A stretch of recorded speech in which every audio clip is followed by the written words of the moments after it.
but you're extending current funding levels for 2 weeks. Is that what you're saying? No, I didn't say that. Without Ukraine aid. So No, you asked me a question of which way to go and where we're going. I look at what the Senate is doing, and I think what the Senate produces, if they produce it in the manner that they are, is probably lead us to a shutdown. If they produced a clean ability to keep the government open while we finished our work and they've got into their approach bills, I think we could solve that problem. Terminology here, are you saying you want the Senate to go first? No, I'd like to go first, but I don't know that the Democrats will vote for a clean continuing resolution. You should ask them that question. Well, I think we have, but... And what'd they say? It's a mix, really, across the No, board. but exactly. Tomorrow, then, are you doing that vote? Like, just what's the timing? I'm looking right now. I had proposed to put a clean one up, but the Democrats won't vote for it, so that would be a shutdown, but I'm working through maybe be able to do that. So do you intend to reach out to Leader Jeffries then about that? At what point is reaching out to Democrats preferable to failing again with just Republicans? I don't know, did we fail when we passed all those approach bills? You failed on the CR today. The CR didn't pass, but it's just like in life, if you quit after the first time, it's only a failure if you quit. If the clock runs out. Do you intend to reach out to Democrats to perhaps pursue a different outcome? I have talked to Democrats. Unfortunately, Democrats don't even want to vote for a clean one. I think they want to sit down. It's something you're going to accept, not cutting spending, keeping it at current funding levels. Is that what you're saying? Look, what I see in the Senate, it's the limits that we agreed to in the debt ceiling, to move that forward as we finish our appropriation bills. I'd like to keep government open. What are you voting on tomorrow? What are you voting on more? We're working on that right now, and we'll post it, and you'll be able to see it. Democrats kind of feel that they already compromised by offering only $6 billion in their CR in the Senate. So what's the difference between you saying zero and the idea of how is $6 billion when the administration wants $24 billion? Not a compromise. No, that's in the supplemental. We're talking about keeping the government open, and they're changing the priorities. I think when you're talking about keeping the government open, when you're dealing with CR, you're dealing with what you're just funding right now. That's extra, and that's a whole nother discussion. So if they would like to keep the government open, which I would like to do, we would be able to move forward as we finish our appropriation bill. Oh no, friends. Surprising news has just been released. House Speaker Kevin McCarthy has just made a big announcement. He has rejected a major Senate spending bill. Changes have also been confirmed for monthly benefits, and many households may no longer qualify for federal assistance. My dear friends, I'll be going over all of this, so please make sure that you watch until the end of this video. Also, in a video later today, I will be announcing several winners for the Walmart gift card giveaway. If you would like to enter these weekly giveaway, friends, all you have to do is click and like several of my videos, and then comment below the keyword of each video that you watch. The more videos that you comment on, friends, the greater your chances of winning these giveaways. As House Speaker Kevin McCarthy stood firm this week, a government shutdown seems increasingly likely.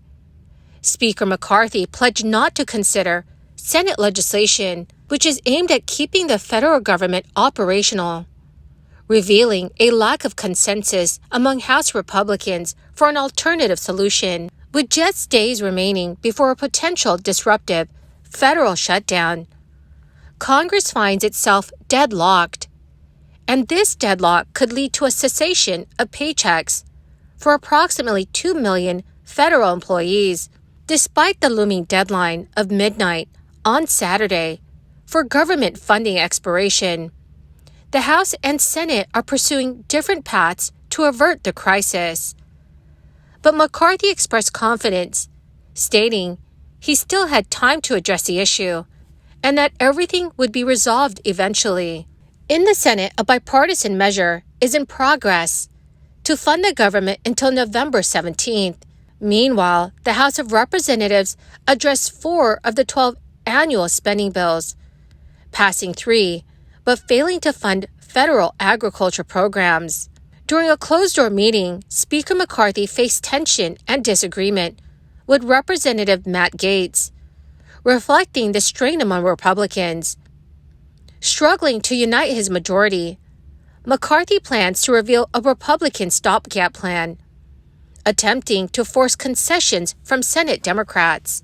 So as the clock ticks down, many GOP lawmakers are withholding support for a temporary measure until they review it, while others contemplate joining Democrats to prevent a shutdown. President Biden urged Speaker McCarthy to compromise, while Senate Majority Leader Chuck Schumer criticized him for deviating from a summer agreement.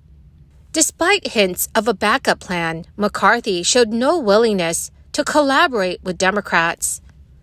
The White House and the Department of Homeland Security have advised staff to prepare for a shutdown, with plans to restrain essential personnel and commissioned officers. Critical services may be affected if a shutdown does occur, with potential furloughs impacting IRS operations and taxpayer services. While some Republicans fear blame for a shutdown, Senate Republican leader Mitch McConnell cautioned that a shutdown would not achieve the goals pursued by House Republicans. So, dear friends, do you think a government shutdown will occur? Please let me know in the comments section below. Starting in October, SNAP benefits are receiving a boost, but eligibility requirements are also changing. The changes to SNAP are taking effect as a result of the Fiscal Responsibility Act, which was signed by President Biden in June. In order to qualify for SNAP benefits, more people will be required to prove they are actively working, training, or in school. The changes only affect one group of SNAP recipients, which are able-bodied adults without dependents, ages 52 to 54 years old. This group of individuals between the ages of 18 and 52 already need to prove they are working at least 80 hours a month, pursuing an education, or are in a training program to qualify for SNAP for more than 3 months. Now starting on October 1st, 2023, all able-bodied childless workers who are 51 and 52 years old will also need to meet those work requirements to receive SNAP benefits. Next year, starting in October 2024, the age requirement will expand to 54 years old. According to a USDA spokesperson, there are some exemptions to the ABA-WD work requirements. Homeless people, veterans, or youth ages 18 to 24 who have aged out of foster care are all exempt from these requirements. People who cannot work due to a physical or mental limitation, are pregnant, or have a child 18 or younger living in their home will also be exempt. So if you do not meet the work requirements, you will only be eligible to receive SNAP benefits for 3 months in a 3-year period. Most individuals who do qualify for SNAP assistance will start receiving larger benefit amounts in October, as the program also implements a cost of living adjustment for all states excluding Hawaii and Alaska. The maximum monthly benefit for a household of 4 will be $973. Well, my awesome and amazing friends, that is the end of my daily stimulus update video for today. My dear friends, thank you so very much for being part of this community. To say thank you, I will be announcing several winners in a video later today for the Walmart gift card giveaway.